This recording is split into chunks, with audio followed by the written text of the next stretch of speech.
and it has made the brothers who are on this minhaj Salafi to go astray and to fall into the ways of the deviance, and it has taken them far, far away of the way of Allah and His Messenger. So stay away from this new way, mentioning the good and the bad of the deviance. And Imam Ahmed, he was asked,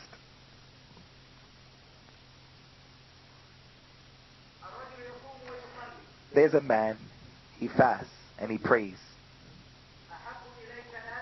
Is that more beloved to you, or that he should talk about the people of innovation? So Imam Ahmed said, if he prays and he fasts, then this is going to only benefit him.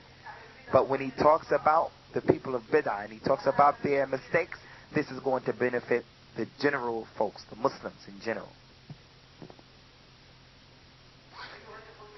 Brothers, my brothers, the way that we're going to be saved from this is that it requires that the Muslims return to the true way, the way that the righteous predecessors were on, and following the saved group, and that we follow their way.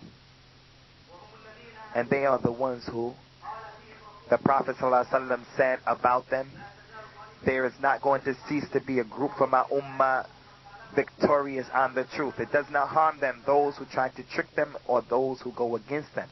They will remain victorious until Allah establishes the hour. These people are the ones who practice the sunnah of the Prophet, peace be upon him, in the usul and the furu and in everything, until they meet Allah. And this is the sirat, or the way of the people of the truth. Those people, Allah said about them, and verily this is my way that is straight, so follow it, and do not follow the other ways, the many ways, because if you do, it will take you to other than my way.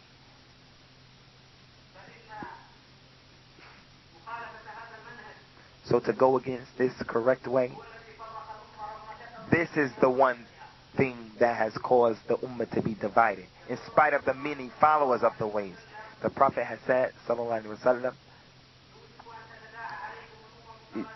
the other communities are about to come against you people as the eaters come towards a plate. The people said, is that because of our low numbers on that day? He said, no, your numbers will be many, but you will be like the foam of the ocean.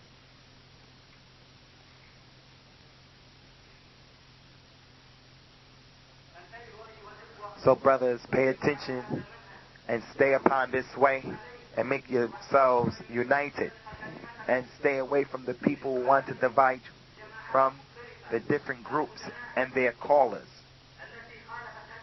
those groups that have gone against the way of the Prophet's guidance. And they say this, claiming that they're going to make the people many and that they're going to unite the people. He said that there's no benefit to many people.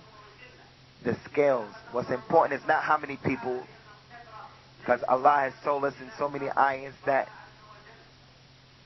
Allah said, if you were to follow the majority of the people in the earth, they will mislead you. And Allah said, and only a few of them give thanks. And Allah said, and only a few they are. And Allah said, if you were to follow most of the people in the earth, you will be misled. And He also said about the majority, and the majority of them do not believe in Allah, but the majority of them are people who make shirk or polytheism. So this is the way that the first Muslims went on it, and the Muslims of today. The Imam of Dar al-Hijra, Imam Malik, he said, the last part of this ummah will not be benefited except by that which benefited the first part of the ummah. So I give you advice to stay upon this way and to go on this way. For verily this is the correct way that will cause you to be successful. We ask Allah by His greatest name and His good characteristics to give us the istiqamah and to obey Him. And our last claim or call is Alhamdulillahi Rabbil Alameen. May the peace and blessings of Allah be upon our Prophet Muhammad. Wa alaikum salam wa rahmatullahi wa barakatuh. May Allah reward the Shaykh with the best reward for this nasiha, and may Allah put it in his scales of good deeds on the day that he meets him. And now we're going to have 5 minutes, inshallah, statement by Sheikh Abdul Razak.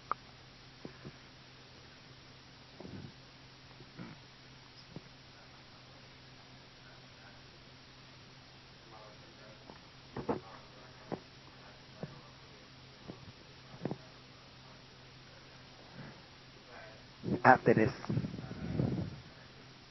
I don't have any comments, but I just have a few words and that I'm going to speak about within 5 minutes, that I got some benefit from these words, from what I heard when I listened to what the Sheikh had just put forth in his lecture. And I'm going to just, it's important, so I'm going to mention it. It's very important. And it is considered one of the criterions that we have to use in criticizing, and we all have to really know about this thing. And that is, this criterion is that the criticism is for the people who criticize. The people who criticize are the people of knowledge. Those people who they know from what they know of the text of this religion and the rules and regulations and the way of the predecessors. They know as a result of all of this when and how and where should the criticism be. So this criticism should be given by the scholars of al-Islam. And for this reason, when the people begin to talk about criticism, those people who are not from the people of knowledge, there are many, many mistakes. And as a result of that, there comes much division amongst the Muslims and much enmity and hatred and rancor. And as a result of that, we have to emphasize this affair, and that is that criticism should be for the scholars. They know all of the criterion that we need to know, as well as the adab, or the way, and they know also the ways in which people should be criticized, whether those people are deviants or they are the sinners or other than them. Here's another affair that we need to discuss concerning this issue, and that is that we really are clear about this. We're very clear about this.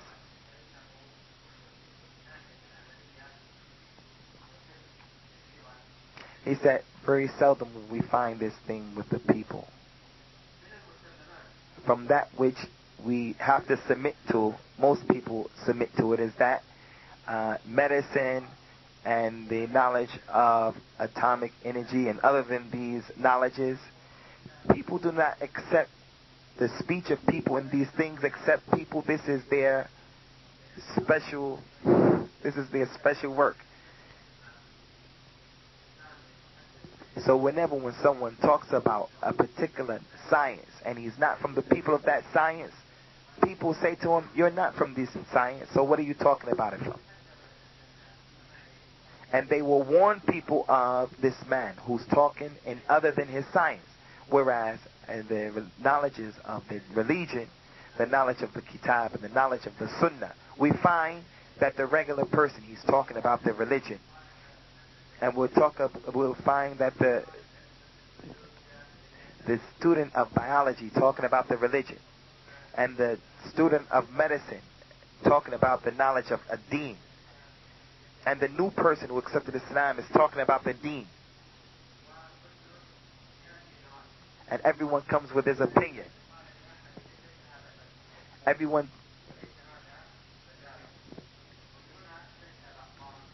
as a result of this, factionalism is created. And if this affair was only left for its people, the people of knowledge, to take care of it, and the scholars, we will find that the khilaf, or the differences that have been created, they will become less and minimized. And we need to pay attention to this. The student of knowledge who is in the beginning,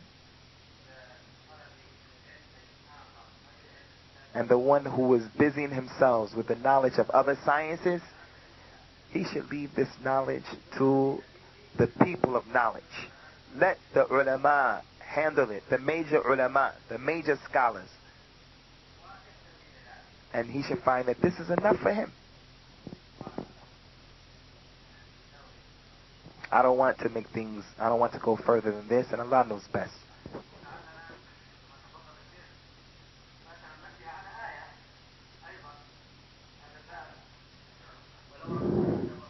There's another ayah that was mentioned, and that is that Allah, when the Sheikh just made his comment, he was just talking about another ayah that Allah was talking about, like he said, and if they were only, when this news came to them, they were returning to the messenger, and those who have been in charge, placed in charge of, in position of authority over them. He said that the people of these responsibility are the ulama. And this is important that we understand, that it's not for everyone to talk about these issues and to get into that which he does not know or understand and talk about Allah without any knowledge. And in the upcoming lecture, we're going to talk about the evil and the danger of talking about Allah without any knowledge.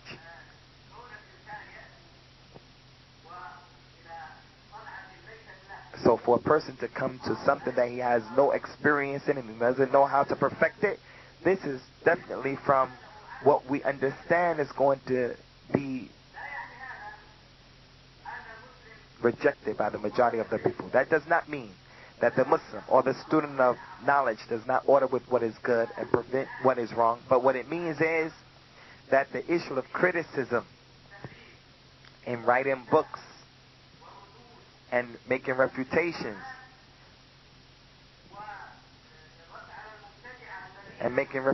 against the deviants, this is something that is in need of understanding the book, the Qur'an and the Sunnah. So as a result of that, we should make the ulama, they're the ones who are responsible for this, so that we can be free of two situations. The first one is, or from three things. The first one is that we do not speak about Allah without any knowledge. The second thing is that the scholar, he's going to mark, cross the T's and put the dots where they belong, and he's going to explain everything the way it's supposed to be explained. As for the third thing, the scholar, his word is going to be listened to by the people, because he has the ability to explain and to give guidance and direction and to put everything in its proper place.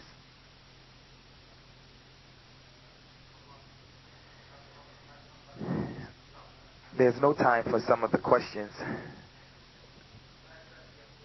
The question is,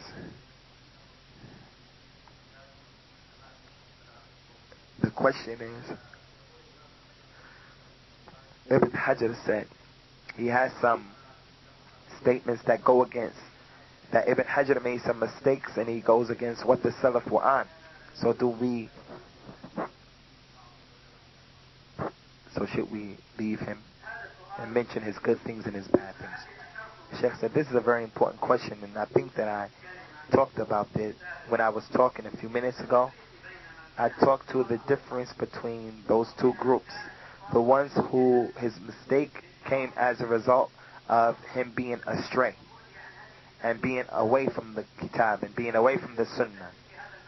Talked about the difference between him, the one who wasn't on a guidance, and the one who made a mistake and he had some good about himself, and he made a mistake without intending the mistake.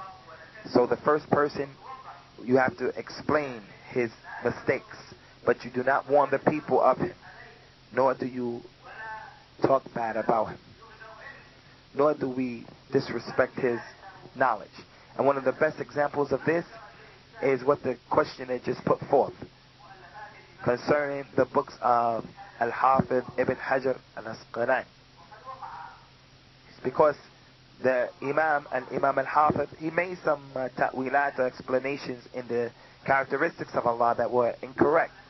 But first of all, his way was not established on innovation. But what he did was he tried to deal with the issue according to the Qur'an and the Sunnah. Second of all, Ibn Hajar, those mistakes are few. If you were to compare them to all of the good that he put forth. The third thing is,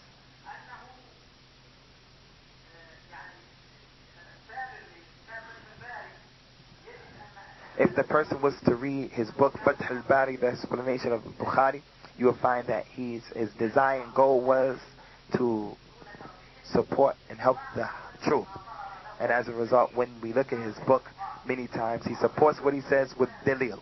And the proof of that, I'm going to give you an example of that, is that when he came to explain the first thing that is obligatory upon the person, he made a refutation against the Ash'ari, because he's not Ash'ari altogether 100%. He made a refutation against them, and he said that the first thing that's wajib upon the person, they said that you have to look at Allah and consider Allah. He made a refutation against this statement of theirs.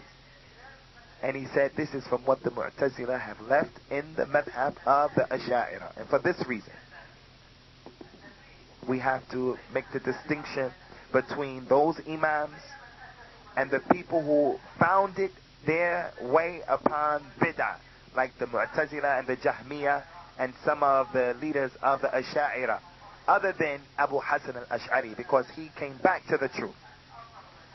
You know, those people who established their way upon the innovation, like some of the books, like the book of Al-Muwaqif and the Mubayin al-Kubra, as well as the Sughra and the Sunusiyya and the book al-Jawhara. He said all of these books are books that are talking about that which is astray. That, for that reason, there are no ayats and no hadith in it. You read it and there's no ayats and no hadith.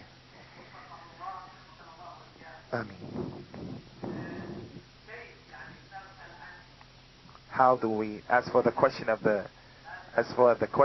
how do we be quiet about these mistakes of Ibn Hajar? And then we talk about some of the people of today, the ulama. He said, I don't know what they mean by the ulama, the scholars of today. I don't know what you mean by that. But first of all, let us say that we do not be quiet on the mistakes. Even Ibn Hajar, the Sheikh Ibn Baz, he explained some of the mistakes that are present in Fath al-Bari. And many ulama, past and present, have talked about these mistakes, and they are not quiet concerning them. But what they do is, they do not reject the knowledge of Ibn Hajar, as some of the people make a claim that you should burn his books.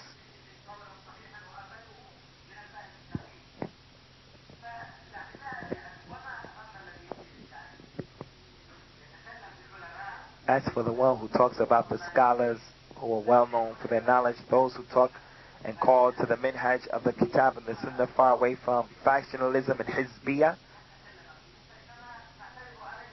he said those ones, we also criticize them, we talk about them, we make reputations against them in order to stand up for our scholars.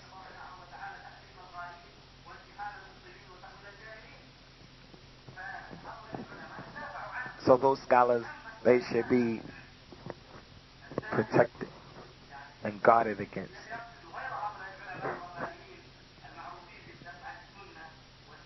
So therefore, if this person is talking about these people, those people who are not following the kitab and the sunnah, as for those people, we have to be careful, because many people consider some people from the scholars, and they're not really from the scholars. They can just be thinkers, or they could just be people who write books. And some of the regular people consider them scholars, and they're not scholars. They may have some good in them, some benefit, but they're not scholars. Now we're living in a time where we find the understanding of the scholar, the way of the people of the past, is not the way of some of the people. Some people have a different understanding of that.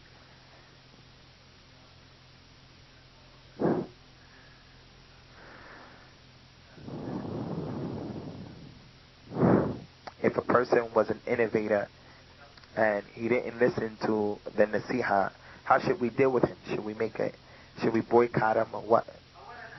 First of all, we said that the deviant is of two types. One type is the one who his foundation is on deviation. This person the Salaf used to boycott him and warn against him and warn against sitting with him. For an example, the Jahmiyyah and the Qadariyah and the Mu'tazila and the rest of those different people of rhetoric. All of them, the ulama used to warn against them after they used to try their best to give them advice. And the boycott does not prevent one from giving good advice, hoping that the person will get some benefit. If the person does not listen and does not benefit from this nasiha, then they should be cut off. As for the one who has some mistakes or some innovations or some sins, then we have to look at his situation. If you boycott him, is it going to lead to some benefit where he's going to benefit from it, or he's not going to benefit from it? If we see that boycotting him is going to benefit him, then we boycott him, as the Prophet ﷺ did with the people, the 3 people who didn't go to the war, and as the people of the past used to always do concerning the people of innovation. When the power was with the people of the Sunnah, and the power was a little bit with the innovators, they used to warn about them and they used to boycott them, like what Imam Ahmed did with Karabisi and Al-Harith al-Habasi as well. You have many examples of this. But if your boycotting is going to lead to a bigger problem and it's going to have a negative effect, then what you should do is you should not make a boycott, but you should stay with him and try to connect yourself with him without compromising anything from the deen or sharing with him in that which is against the deen.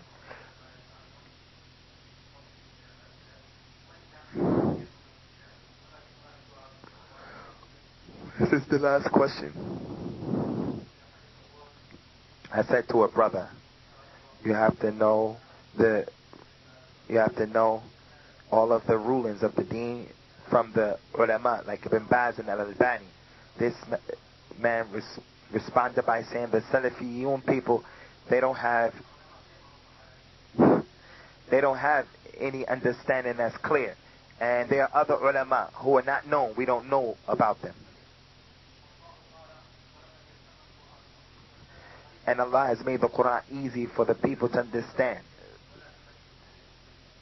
So therefore you should be allowed to understand it by yourself. What do you say concerning this thing? The Shaykh said Allah is the helper. Allah musta'an. I say to you brothers,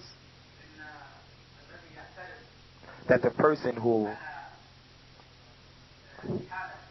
has a problem with taking the important issues back to the major scholars, and he's claiming that there are some scholars somewhere, some other scholars, who they're the ones who are going to explain about these issues, and they claim that they are not well known internationally. He said that this claim is extremely dangerous, very dangerous, because it means that you're going to be taken from the position of the scholars, those who talk about the truth and explain the truth.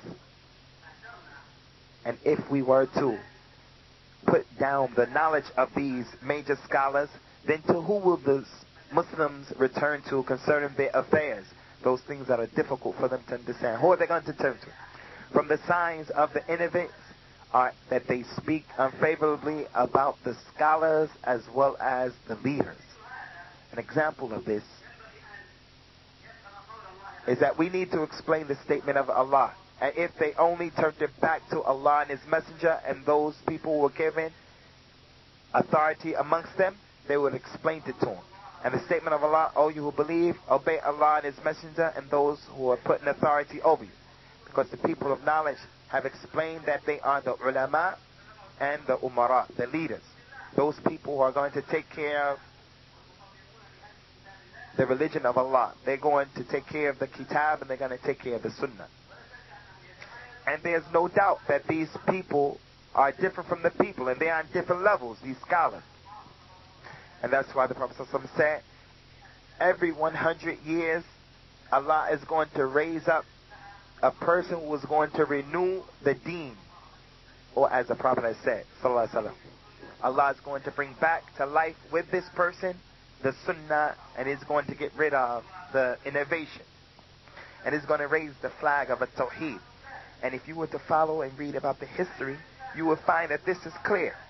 So if the affair is as this person has said, that the knowledge is not really for any particular group, but anyone who goes back to the Qur'an and the Sunnah by himself, he can understand it by himself.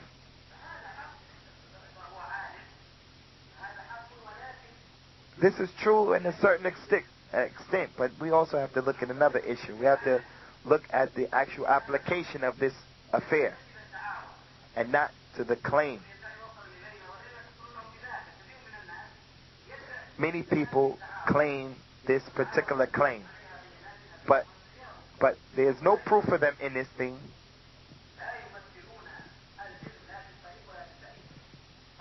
And they have no knowledge. For an example, we have the scholars of newspapers and magazines. And they have no knowledge whatsoever concerning the book and the sunnah. But instead, they fight against it. We find that one of those people will write 100 pages. And there are many statements in it that are not understood.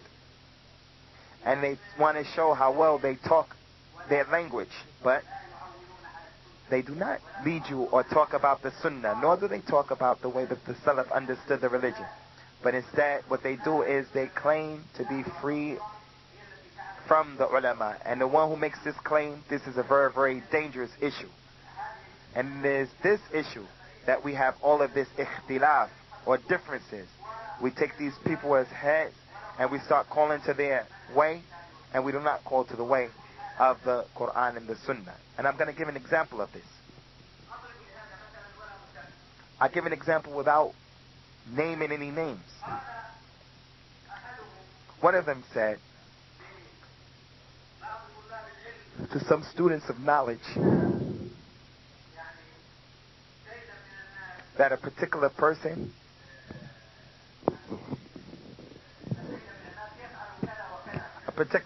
does such and such a thing, and he says that Allah is in everything and everything is in Allah, or he talks unfavorably about the Prophet or about the companions, and he curses some of the Sahaba. So this person said, oh, this is disbelief for someone to do this. When it was said to this person, so-and-so does this in his books, then he turned around and said, well, maybe he meant by that such and such a thing. He said, this is one of the things that we're complaining about today, and what we're seeing from these people who are writing. People who are writing based upon their ideas and not according to the Kitab and the Sunnah. These people who are given to much rhetoric, and we'll find that many of the affairs, the principles of the religion and the principles of the aqidah, they don't know about. So if they're asked about some of these things, so if the person who said something was evil, if it was a friend of his, he said maybe what he meant was this or this. If it was an enemy of his, he would speak unfavorably about him. So this will lead to people making other people personalities. So what we need to do is we need to follow the truth even though the people are against it. May Allah bless this Sheikh. Some of these questions, brothers, are connected to another issue. An issue that the Sheikh is going to talk about tomorrow, inshallah. So hopefully we'll prolong them until tomorrow. Also, there's some questions concerning, there's no time for the Sheikh to really deal with it. There's going to be an open sitting with the Sheikh tomorrow, inshallah, from